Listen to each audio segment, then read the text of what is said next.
Good morning, everyone, and Hanukkah Sameach.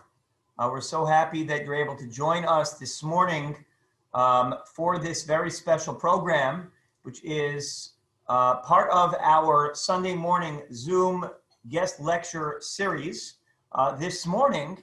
And we'll introduce Eve Kleinerman in just a moment to tell us a little bit about Sharsheret. We are partnering at KCT with Sharsheret, which is an organization that does not, I can't do it justice, but I will ask Eve to speak a little bit about it, but the important outreach they do in terms of education, awareness, and resources for women in the Jewish community and beyond when it comes to women's diseases, women's cancers, and not only have they helped people in terms of the resources and the health resources they need, and to get the emotional, medical, and other types of support they need in critical times, but also the awareness for so many women out there to help prevent these diseases and to prevent them from causing unnecessary heartache and damage.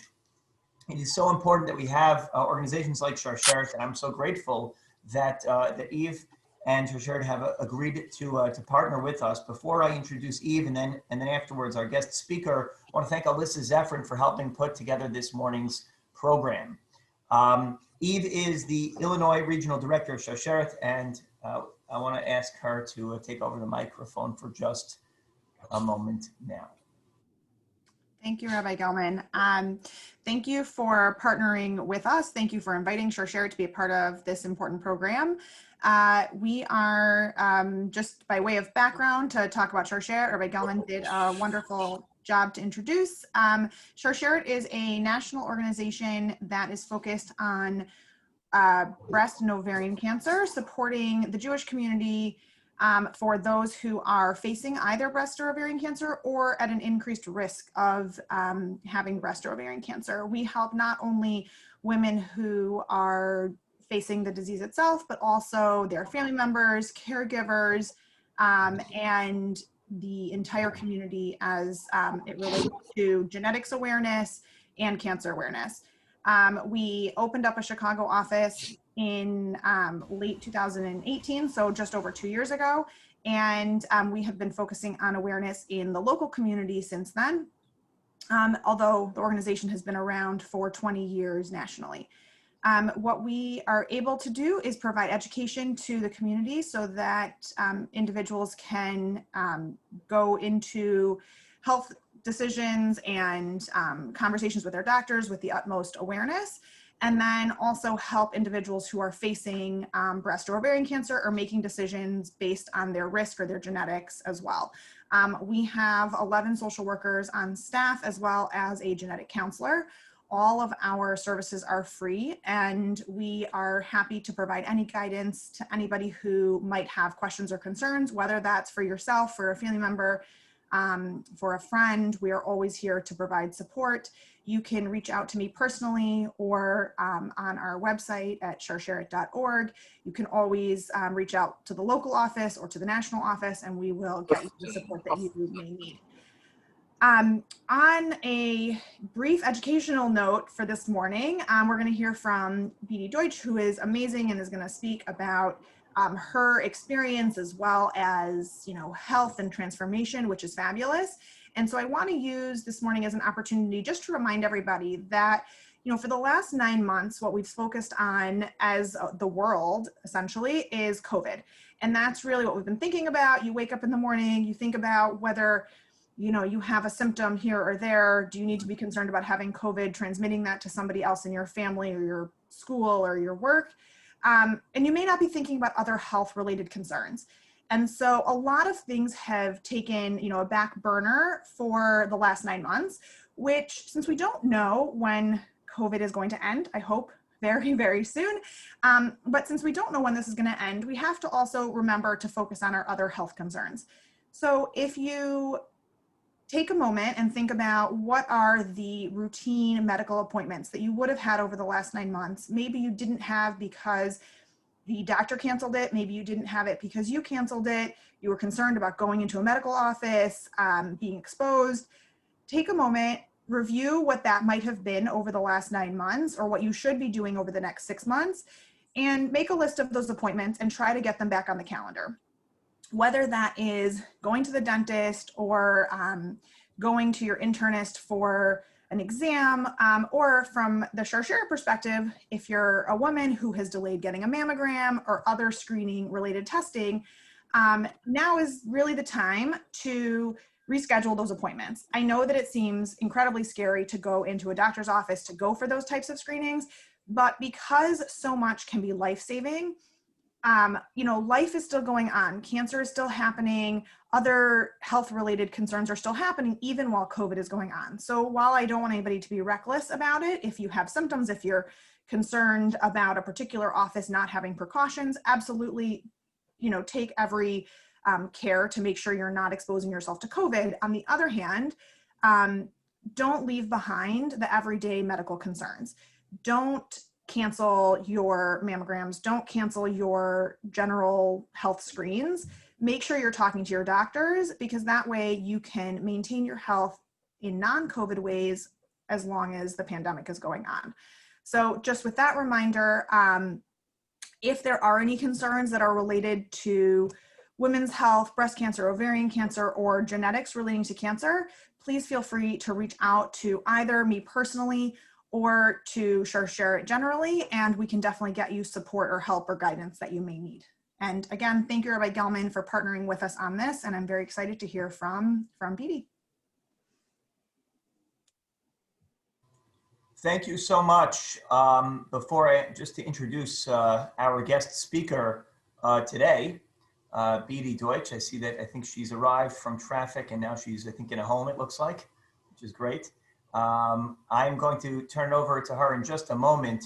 But I want to just say thank you, first of all, not only Sharshara, because I think this really is a great opportunity to make ourselves aware of a very important area in our lives, but also the general topic of the spiritual journey.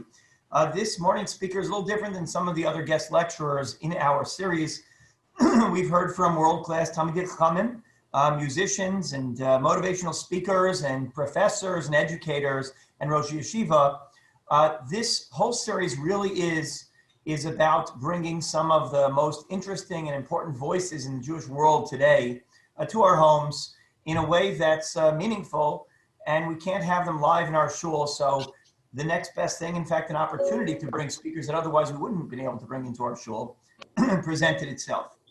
And one of the things that talks to me about Beatie's journey, and that she shares so widely with us on social media, and we've seen written up in the articles in Jewish papers and beyond, in Runner's World and other magazines, is not just the miraculous journey of a person who has discovered suddenly that they have a talent and is really one of the best in the world in that area overnight, which is itself a miracle, but the parallels to the holiday of Hanukkah. There were two miracles the Chazal recognized. One was the miracle of the military victory, which itself is worthy of note and worthy of celebration. But Chazal chose to focus instead on the story of the Pach Shemen, which connotes a spiritual victory, a spiritual success. And you can I'll ask if you can mute your microphone for just a moment. Actually, for the lecture, if you're not myself or Beatie Deutsch right now. Thank you. So what the Nes Pach Shemen emphasizes is that, yes, we could recognize and celebrate the form and the physical prowess of the Jewish nation, but really what is worthy of celebration is the spiritual conquest. And what Beatie has been able to do is to take her physical success in an area that many people can't imagine doing, which is basically a combination of hard work and a gift from God. And she has turned this into a spiritual journey. She has focused our attention on Nes Pach Shemen. And with that, as an amateur runner myself, and many people who love running know that running and other physical activities can truly be a spiritually enriching activity if you allow it to become so. Without further ado, welcome from Israel, Beatie Deutsch. I will now highlight your Thank you so much for having me. I'm so glad that I made it just in time. That was amazing. And it was really amazing to Eve shared such an important message. Because actually I just listened to a story of another professional track and field athlete who had breast cancer, and she specifically talked about, like, you know, having to advocate for herself and how important it is to do a monthly check and screening and all of that. So I was like, this is a really good message to hear. So because like we sometimes just forget about these things. So thank you, Eve, for sharing that.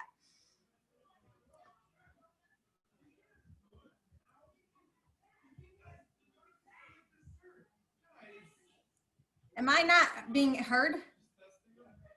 We hear you loud and clear. Okay, I understood we were going to be doing a question and answer, so I was just waiting for your Absolutely. or am I? Absolutely. I'm happy to speak, but whatever is, I just was not sure of the format. So here's what we're going to do. So why don't we start by you telling us a little about yourself and your journey. I know many of us are acquainted with what you've done over the past few years, but some of us haven't heard, and we haven't heard from you. If you could share with us a little bit of your story, how you got into running, and where it's taken you so far, some of your successes and challenges, as sort of an opener. And this, you could sort of take a chunk to tell your story. Okay, 100%. Also, I'm apologizing about the background. I am at someone's apartment where my family's having a Hanukkah party, and I'm hiding in an unused bedroom. So just in case you're wondering where I am, everyone. Okay, we got to do what we got to do sometimes. Hi. So 5 years ago, the truth is, you know, if you had told me 5 years ago that I would be sitting here sharing with you that I am currently the national marathon and half marathon champion of Israel, I'm a candidate for the Tokyo 2021 Olympics, I would have laughed in your face, because 5 years ago, I wasn't running at all. And I barely even knew what the Olympics were. And something that I've learned, what I've learned more than anything else, I think, on this journey is that we have so much more strength within us than we even realize. And we are so much more capable than we're truly often aware of. And the truth is that, you know, when I had the opportunity I was given the opportunity to run for Israel. Basically, that happened, you know, if I would share my story in a nutshell, you know, 5 years ago, I was out of shape. I had given birth to 4 kids in 6 years. And during those 6 years, I hadn't exercised at all. The extent of my activity was, you know, running around the couch after my kids. And I basically told my husband, that's it. I have to do something. Something has to change. And I told him, I had supported him on a big charity bike ride that summer. And so I told him, you know what? I'm going to run a marathon. I want to do a marathon. And I always laugh because a lot of people, when they're out of shape, they choose the couch to 5K route. And I chose the couch to marathon route, which is a bit extreme. But if there's anything else that I've learned, it's that you need to dream big and you need to have huge goals for yourself.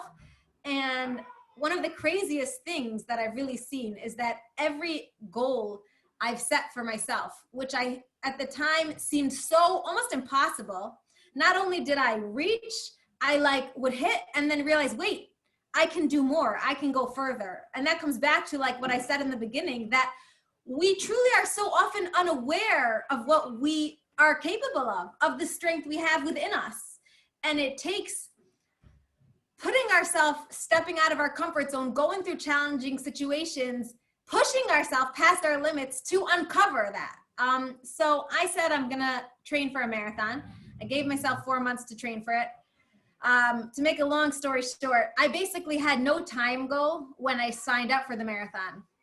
I wasn't even, you know, my husband filled out the registration for the Tel Aviv 2016 marathon. He asked me, do you think you can run the marathon in 4.5 hours? I was like, no way. I have no pressure. No, you know, I just want to cross the finish line. Turns out he put down 4:40 for my expected goal. I ended up running that marathon in 3 hours and 27 minutes. after, which if we want to, I can talk about that whole story because it's, because of that, because I chose to, my husband really encouraged me to set a goal to go for a time. And he told me to run like a time trial. Before he told me I could do a 3.5-hour marathon, I went for that goal. I ended up running the 3:27. And after that first marathon, I was just really hooked on running. And I realized like, I not only love it, but I'm pretty good at it. But I still had no thought about, becoming an Olympic marathoner. And it was a journey that evolved to the point that in 2019, I won the Israel National Championship Marathon in Tiberias.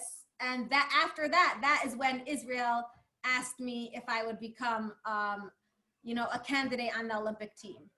Each of the marathons over the course of those, from 2016 to 2019, I ran another marathon 7 months pregnant. I ran the Jerusalem Marathon and was the fastest Israeli woman in the marathon. And since winning Tiberias in 2019, I ran the Tiberias Marathon this year in 2020 and ran a 2:32. And I'm currently still focused on trying to hit I made it to the top 80 ranking worldwide, which for Olympics, but I'm focused on trying to hit the standard of 2:29:30.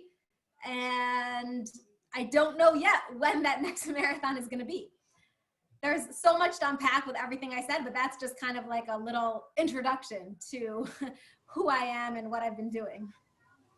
Thank you, Beatie. So a lot has been said about, written about the religious challenges that an Orthodox woman, or an Orthodox person in general faces when you reach such a level in competitive sports. Comes to mind Sandy Koufax and playing on Yom Kippur, and that challenge, and the story of when you thought the marathon in the Olympics would take place originally on Shabbos. In addition to some of the challenges that might exist for runners and modesty, can you speak a little bit about that challenge? I know if you're an amateur athlete, so nobody's really looking, and each second you shave off your time because of certain clothing you have to wear versus other clothing doesn't really make all that much of a difference. But for someone like you, it does make a difference. And to be excluded from the prospect of being excluded from possibly the race of a lifetime because of your Shabbos observance must also be difficult. Can you speak a little bit about that challenge and that journey? Yeah, it's funny. When I first started running, I picked running was so great because it was so compatible with being a modest and Orthodox woman. Like my whole life I dressed modestly, and you can run in a skirt so easily. It wasn't even something I thought about, and I felt really comfortable doing it. And even when I won the Jerusalem Marathon in a skirt, and I started to get a lot of questions like, what's it like for you running in a skirt? I thought, there's no big deal about running like dressed modestly. It makes no difference to me. But the more I've embarked, as you said, like when you get more serious and the more professional you become in the sport, you realize how every second matters and what athletes do to try and shave those seconds off, the amount of time and energy they invest. And they always talk about it's all in the details. Like my clothing is seriously impacting my time. I know that.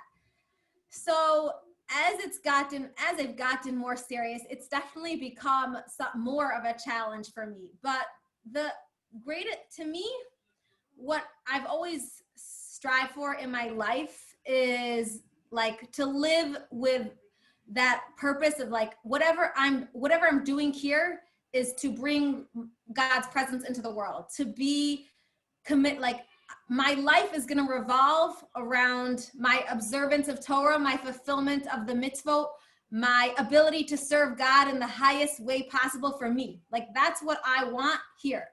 So if I constantly reminding myself of that, like ultimately running is this tool that I have. It's just for me, it's my way of serving God. But like the main thing I'm trying to accomplish is to serve God to the fullest. So like I would not want in any way to compromise on my modesty, because then I would be losing what my whole mission is. Like, and ultimately, I think that I'm able to set an empowering message really for women of all types. It's not just about modesty. It's more, not just about religious, like a religious observance. It's even more than that. It's when I stand on the start line, dressed the way I am, which is, you know, a long skirt, long sleeves, a head covering. You cannot go in there.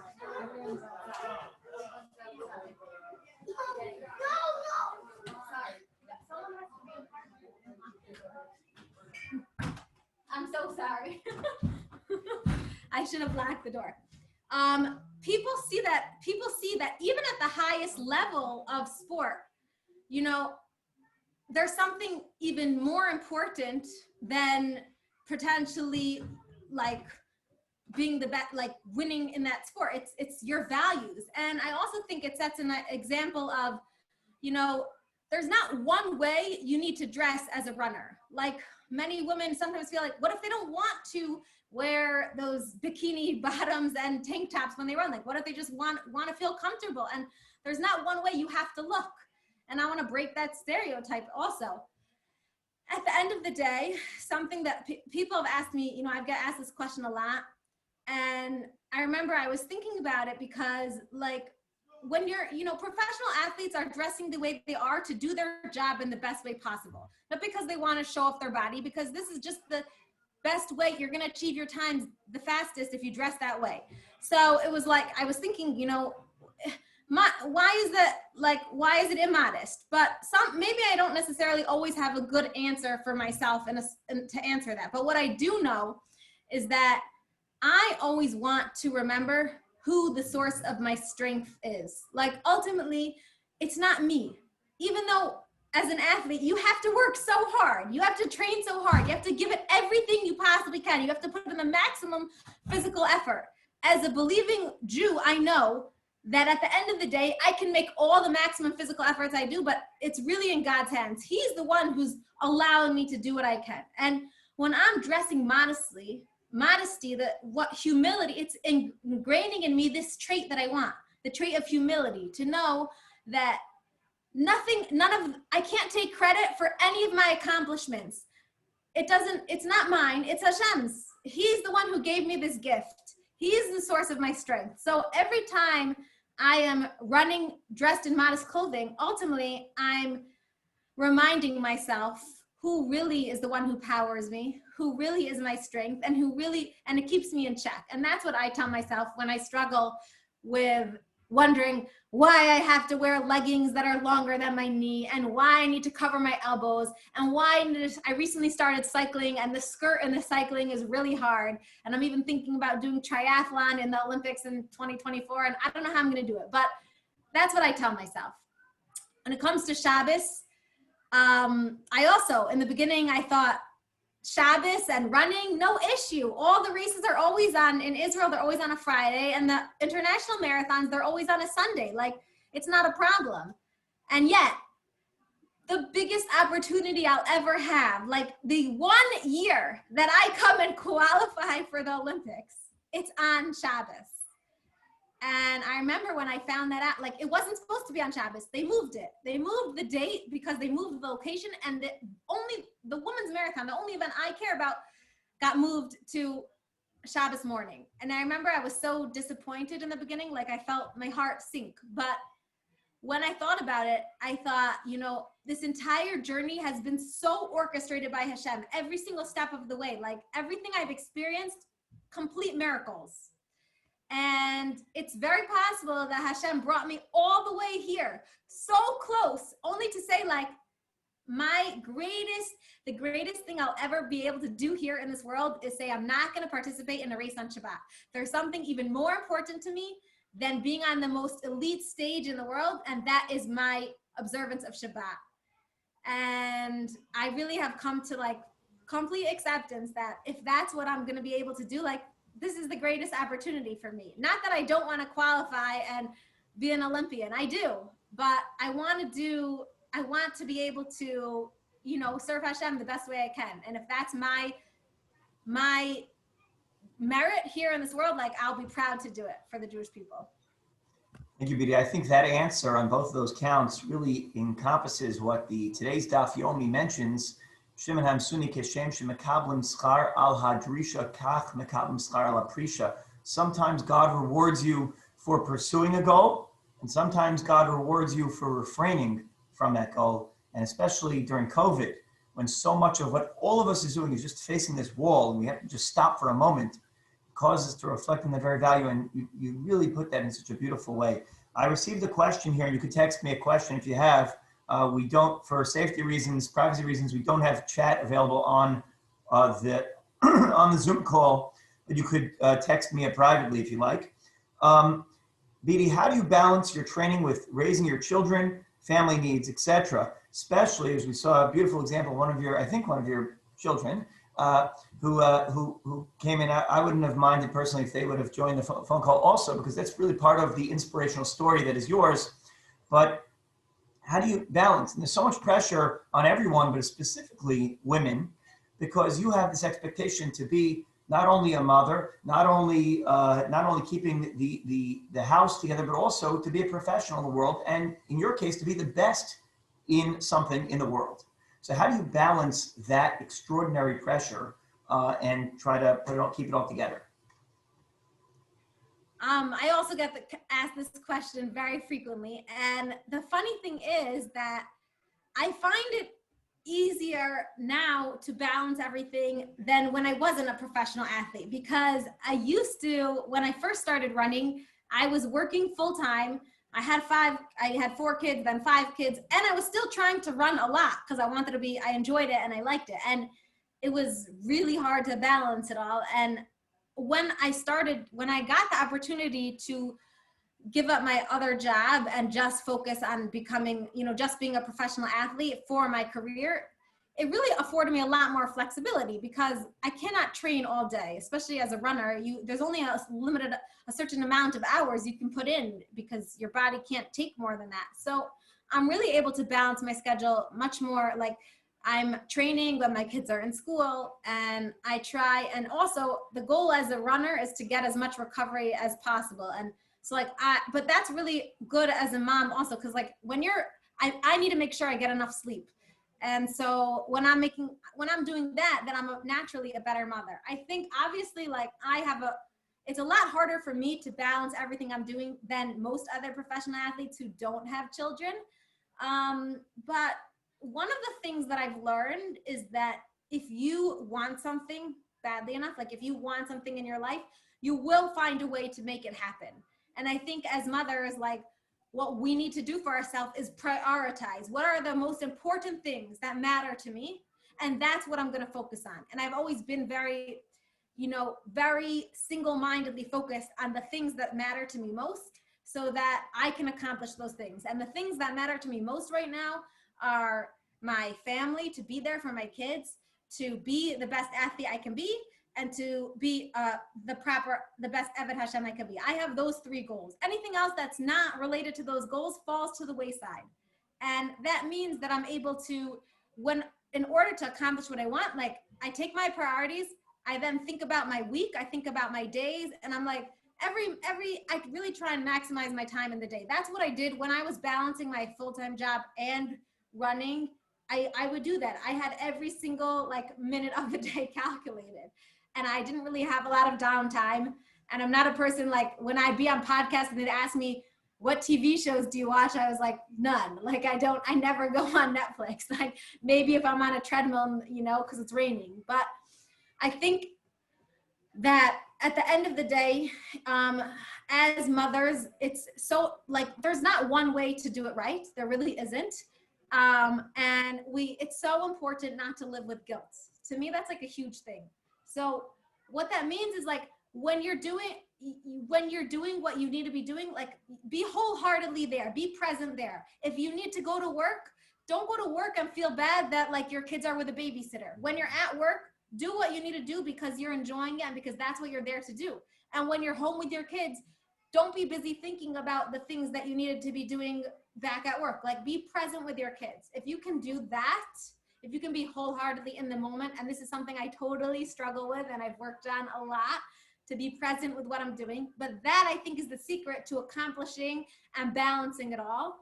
And it's a constant, you know, I'm a work in progress. It's a constant juggling act. But what I do remind myself at the end of the day always is that anything else I'm doing, someone else could take over for me. Any job I have, someone else could, I'm replaceable.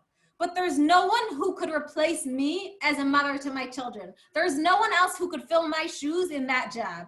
So that's ultimately like, that keeps me in check when just to remind me, like, that's what I want to be giving my utmost energy, attention, thought, time to, because these years are going to pass so quickly. And like, I don't want to regret that I didn't make the most of being there for my kids. Beautiful answer. I'm reminded from what you said of the Maggid Mezrich, who was once asked what the most important thing in the world is, and he said, whatever you are doing in that very moment. I love That's that. your focus. I think I read about the Lubavitcher Rebbe Zatzal, that when someone would come to meet him, that his desk would be entirely clear. There would be nothing on it. And you would get the impression that you were the single most important thing in the world right then, that moment. So what a great message for dividing our time between different things and different responsibilities that we all have, particularly Jewish women, but any of us, that whatever you're doing in that moment, give it your all, give it your heart and your full attention, and clear the desk in that moment. So another question that I had, I noticed that one of your posts a while back was about this notion of pivoting. I think there was an injury. You said you had some sort of injury or strain, and you started taking up cycling, and now it sounds like it's taking on its own life. Can you talk about that? When we hit setbacks in our interests in our work, how are we supposed to understand that setback and that message and that idea of pivoting? Yeah, I think actually another one of the greatest things that running has taught me is, like, you are guaranteed to face setbacks and obstacles on the journey to whatever you're hoping to accomplish in life. And it's up to you to choose what you make of them and how you come out stronger from it. But like, I have chosen to view every challenge that I face, every obstacle that I'm presented with, is really an opportunity. And you know, I learned this, like, growing up. I would always learn in school about the idea of nisayon, of God sending us tests. And we know God tested Abraham 10 times. And Nachmanides explains about the word nisayon, that it comes from the root of the word nes, a banner. He says it, and he explains the connection between a test and banner. He says every test that we go through, why does God test us? He's not like a teacher who needs to know our mark on the test, who needs to know how well we know the material. God knows the outcome of the test even before we go through it. But the purpose of the test is for us. And he says every test we go through is a revelation experience. It's like a banner that's held up on high and everyone sees the beautiful colors of that flag. And when you go through a test, it allows you to experience something about yourself that you didn't know before. He says in Hebrew, the words lahavi min hakoach el hapoal, to bring out your potential to action. And I remember I literally learned that my whole life. In elementary school and high school, our teachers would say it, and I just, like, over and over. And I never fully understood it until I physically experienced it.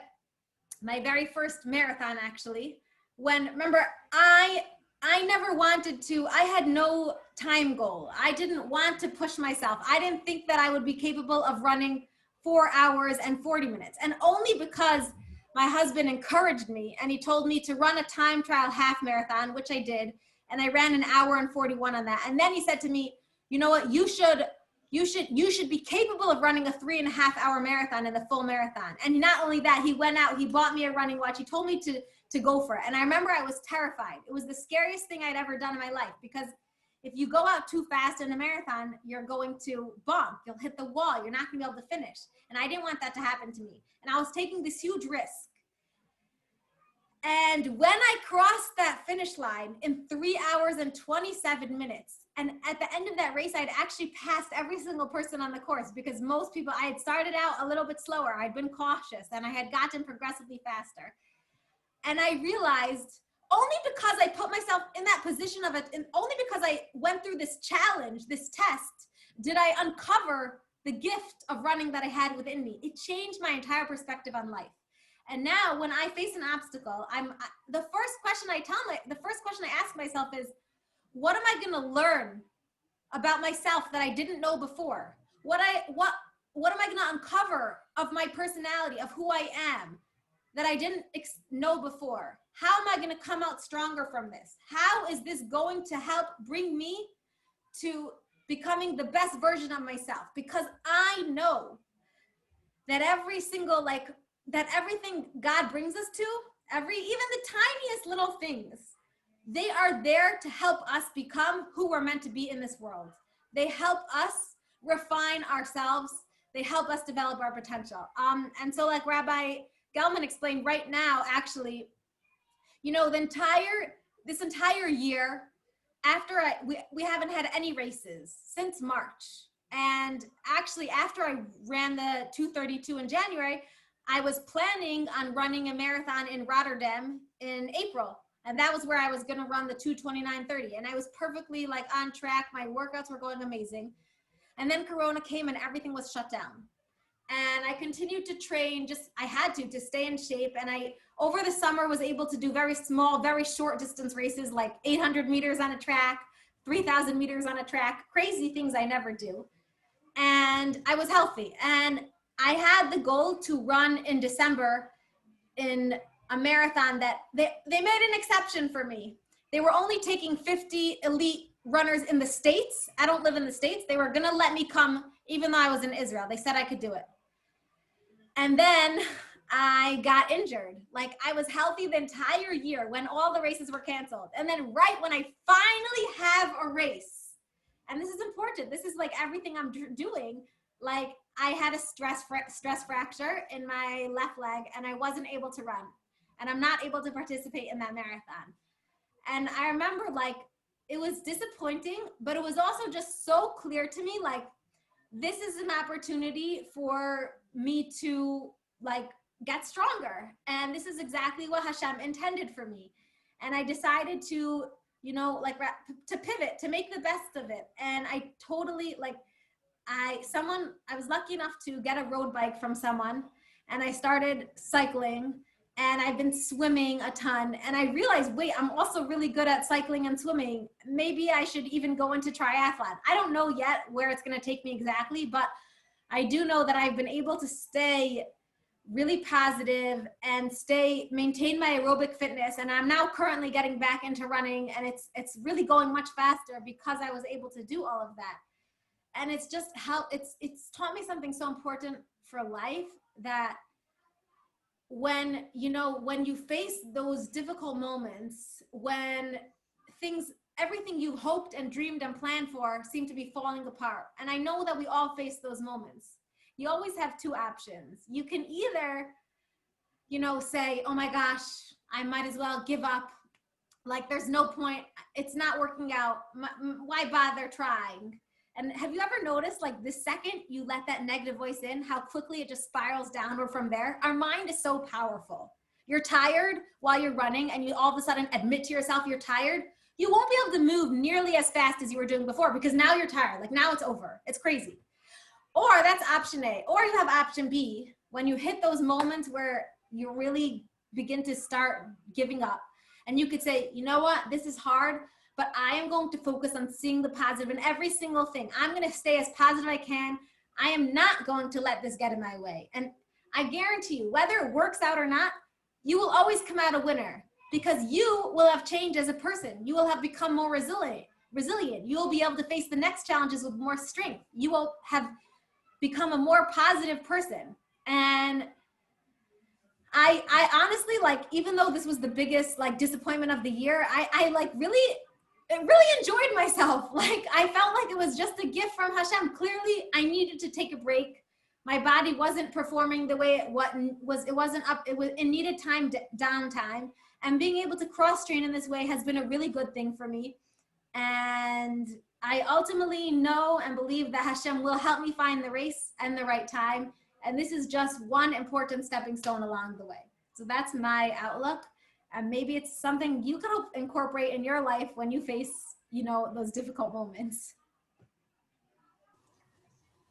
I think it's a powerful message. The Shavuot Yipol Tzadik Hakam, we darshan that we all fall, but part of that fall is the getting up the next step. It's not the exceptions to fall, but it's realizing how much further along you are in your journey and how much better off you are for having gone through that mishap. And I think that is a general inspiration for a lot of us, no matter what our industry, no matter what our field of interest. So I want to just ask one general question about running, because this is my outside of my day job. It's something I like to do to keep my mind clear, to keep my and obviously to even put any of us in your category as a joke. But I find that for me, running is a great ability to go against your best record. This idea of the personal record. You're always trying to top your own. So whether you're going against hundreds of people, thousands of people, or whether you're just running with yourself in some place, can you speak about that idea that you're always trying to, that it's really the person you're trying to improve and to beat in that race is really your record, is really your accomplishment. And so how that can be something that we can all strive for, even if we can't win marathons. Yeah, I think one of the most exciting parts of my journey has been connecting to that theme, because it's not just about running, it's something that's so relevant for life, because what we're here in this world for is to become the best version of ourselves, to constantly take ourselves to the next level. And I think that running is this amazing tool when you tap into it, when you learn how to, when you're constantly, yes, focused on getting stronger, getting yourself to the next level, pushing past those limits. It really translates over into the spiritual part of our life. And to me, it's not just about, it's so much more. If you run for your health, for your physical health, yes, that's great. But I view running as something not just physical, not just mental. It's literally a spiritual tool that God has given us. It's like he gave us this clear metaphor that we could use. And when you connect to that, all of a sudden it's clear that that's what you want to be striving for in your own life. That when you feel, because let's say you go through a workout and you know what you did last week on those splits. You're running 400 meters around the track and you want to get just a little bit faster. So when that voice in your head starts to creep up and say, I'm tired, you're going to be working against it. You're going to say, no, I'm not tired. I'm here to push myself. I can go faster. I can go stronger. I can do better. And you're going to watch yourself. And hopefully also, training is a combination of pushing yourself and recovering. So if you're following all of that, you'll be able to have those moments where you can push past your limit. And what that allows you to see is that in the moments in your own life, when you feel like you're losing it, I say it all the time as a mother, when everyone's screaming around you and all you want to do is have a meltdown too. No, you can rise above it. You can say in your head, I am stronger than this. I can be more patient. I was able to push past my physical limits in that track workout, in that race. And I'm going to do it here right now as a mother. This is my greatest workout of the day. And it can come up in so many different examples. And I remember when I was running the Tiberias Marathon this year. So I had the goal of running a 2:32. I needed to do that in order to make it to the top 80 ranking. And honestly, if you had looked at any of my previous race results, I shouldn't have been able to. I had just run a 1:15 half marathon, and now I was setting out to run twice the distance and only take 2 minutes longer. It was crazy. And I needed it down to the second. I needed to run a 2:32:39. And I remember as I was in the final miles of those race, I was fighting for every second. And sometimes people will say, why do those seconds matter? Who cares? What does it matter whether you ran the 2:32:39 or the 2:32:17 or the 2:32:50? What does it matter? What are those seconds about? And what I say is those seconds matter because they define you as a person. And the mantra that I repeat to myself in those moments is define yourself. Because you know what? in those moments when I'm so tired and all I want to do is slow down, I want to stop, I want to give up, I want to quit. But I choose to overcome it. I choose to keep pushing. I choose to keep going, to fight against it all. I'm not quitting. I'm not losing a second. That is what defines me as a human being. And that's what gives me the strength to fight against my yetzer hara, my evil inclination, when the voice is in my head, when I'm too lazy to wake up to go to shul, or when I'm too exhausted to do this certain mitzvah properly, or I don't have the strength to choose something, anything. But that is what defines me, those seconds, because I can either choose to give up or I can choose to keep fighting. And I fought for every single second on that day. And when I crossed the finish line in a 2:32:25, the greatest feeling was not that I had won the marathon, but that I knew that I didn't leave 1 second on the course. I had given it my all. I had done the best possible job I could. And it motivates me every time I think about it. I want to leave this world knowing like I got the most out of myself. I did the best. I became the best possible human I could be. And every day we have that opportunity. Okay, we have a couple more questions, and we'll finish up in about 5-10 minutes. So we thank you again for your time today. So here's an interesting question. Did you show promise in high school at all, even though it was something you picked up? Did you ever run in high school? Did you have any background? Were you athletically inclined at all? Yeah. Oh, did you have more of the question? No, that was it. I was rambling. Go ahead. I definitely was always athletic my whole life. I loved sports. I was an active person, but I didn't go to high school where we had any opportunities to like participate in track or cross country or any of that. I didn't know running was like a sport in its own. I knew nothing about the running world. I used to do taekwondo. Until I was 12, I did gymnastics, but I gave that up because of modesty. And I would play pickup basketball, but I'm barely 5 feet. So like my strength was just like running back and forth on the court. But I knew that I loved sports. Though I never in my wildest dreams thought I'd get to do sports for my career. And I really thank Hashem every single day that I'm able to do it because I'm good at it, but I also just love it. Like I love every sport and I always want to get out there and push myself and I enjoy it so much. So I'm very blessed. Okay, have you, one light question and then I get some more serious one. What do you listen to when you're running? So I have different categories of listening according to my run. On easy runs, I like to listen to like Jewish classes or parenting classes. I love it. I feel like I'm getting my spiritual and physical workout at the same time, and I always come back energized. Which Shiurim do you enjoy? Which classes? I listen to Rabbi Gelman's classes a lot. He has a whole series. I pay a monthly thing to be part of like his community, and I have tons of classes from him. I've done a few parenting workshops. I love Rabbi Yemima Mizrahi. When it's anything Chagim, I'll try to listen to something related to the upcoming Chag. On my workouts, I don't listen to anything because I really need to be in touch with my mind. And if it's a very chilled long run, then I'll listen to like fast-paced music. But a lot of times I prefer to just be alone with my thoughts because I think we're like so caught up in like, we're so connected and plugged in all day. And especially like when I'm at home, my kids are like, talking to me all the time. So like, I love getting that like breath of fresh air, just like clear my head. And I really encourage people, even if you love listening to things, to like have one run where you listen to nothing. Like it's really good for your soul and for your mind. Yes. You mentioned Rabbi Gelman. I know that he is a serious runner himself. Did you ever have any resistance from any rabbis for what you're doing, both as the public persona or whether it's the sort of the running in public with in marathons, men and women?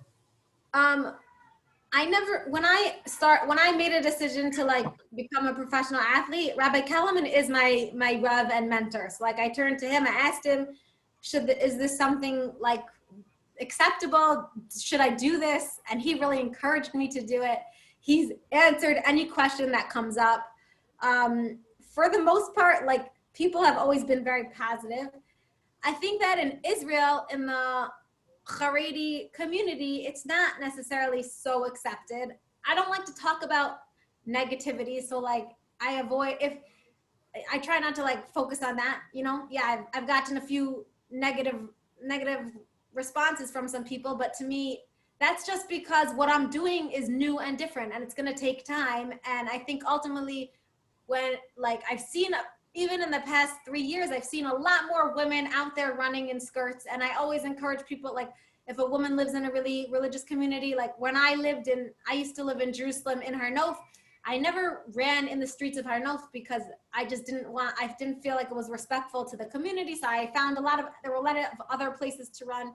I think you can do it in a very respectful way. And I understand that, like, it's maybe not everyone in the ultra Orthodox community is always going to understand or why I'm doing what I'm doing, or, you know, respect it. But I think at the end of the day, if you have a Rav and mentor who supports you, like, go with it, you know?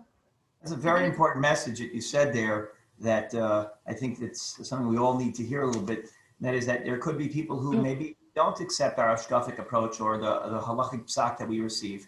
But I think it's admirable that you are careful in certain neighborhoods, because you're showing respect, deference for other people, whether you agree with them or not. I think that's an important message in terms of, I know that what I do is right for me. I know that I have backing. I know that I have a Masorah, but it could be that there are other people who disagree. And doesn't mean that I have to flaunt it in their face and make them feel like that resistance. I think that's a very important subtle comment that you made there, that we all learn a great deal from. So I'm going to ask you one more sort of silly question, and then we'll wrap up and summarize.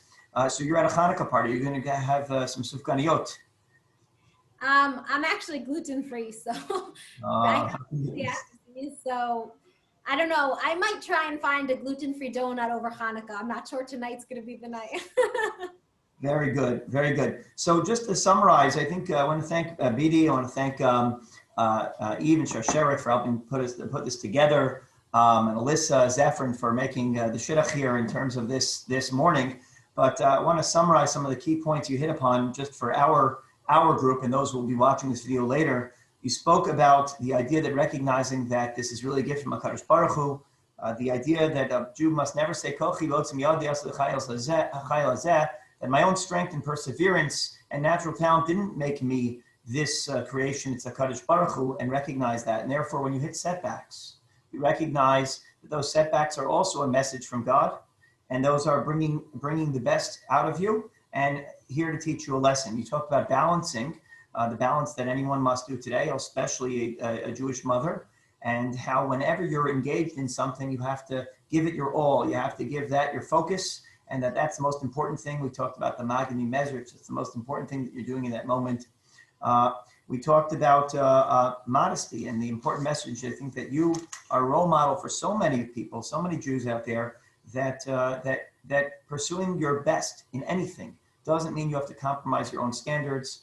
Silach harav, have yourself a mahalach, a posek, have yourself someone who supports you and is able to provide that instruction for you in that time. And I'll just add, if you have any final thoughts. One experience that I had is that when I took up on with this Rabbis Can Run program, and we were supposed to do 10K in the Jerusalem Marathon, and I decided I would do the half marathon. That was the most I ever ran. Now I'm trying to do a full. I got to the starting line. I was all hyped. We had been preparing for months, and I arrived there, and all of a sudden, and for me, this is a personal accomplishment. We talk about personal goals, and all of a sudden, a huge crowd starts to cheer. I was like amazed. Wow, there are thousands and thousands of people, and here we are. And I've never run half marathon in my life, and people start to cheer for me. And it was just an amazing moment. I turned around and I see that there was a group of Kenyan runners who had just arrived, and really they were cheering for them. But for me, it was my accomplishment. It was my achievement. And I think that's an important message that you give us. If you want to say one final thought before we wish a happy Hanukkah, we will share, just to share one final thought with us. I think Hanukkah, there's so many messages of Hanukkah that I connect to. But one of the messages of Hanukkah really, you know, it's of miracles and recognizing that ultimately, like, you know, every single thing in our life is a miracle. And even the most basic things, you know, one of the things I say about running, that running has shown me, is to be grateful for the miraculous gift that our body is. We take for granted every step, you know. And, you know, whenever I get injured, I'm like, oh my gosh, I forgot to thank Hashem for that little muscle and ligament that works together that I didn't even realize that I take for granted every single day. But every step we take is a miracle. We are walking miracles. And let's appreciate those miracles that we have. And also, like I like to say, you know, I have been privileged really. Some of the races I've run have been such open miracles, to the point that, like, even my coach, who is a proud atheist, I remember when I won the Tiberias Marathon in 2019, and I ran a 2:42. Afterwards, he said, I looked at, and I cut off 6 minutes from my time in the second half of the marathon. It was a crazy miracle. He said, I looked at all your training records leading into that race, and he knew every detail cold, like he knew every number. He's like, there is no physiological explanation for how you ran the way you did. It was a miracle. And I always say, I didn't say that, he said it, but if you open yourself up to understand that, you know, Hashem could do anything for you. In that race, my mantra was, Hashem is with me every step of the way, and anything is possible. I have it on a bracelet here. I say it all the time. But you look for those miracles. You open yourself up to it. You know that Hashem could do anything for you. Hashem sends you the miracles. So let's walk away from Hanukkah reminded that we can't take anything for granted in life, full of the gratitude we have for the miracles in our life, and constantly looking for Hashem in our life. He's there for us every single day. He's with us every single step of the way. Thank you very much, Beatie. We thank you for joining us. A Chanukah Sameach, and we wish you Hatzlacha Rabbah in your upcoming training and races. And hopefully, we'll hear not only great things from you as a runner, but a triathlete, and Mitzvah Hashem as a mother and as a Jew and a role model. And we should be able to join you soon in Israel together with the Jewish people. Thank you so much. It was such a privilege to share with you, and just Chanukah Sameach to all of you. Light up your night, light up your house. It should be filled with light, and thank you. Take care. Bye-bye.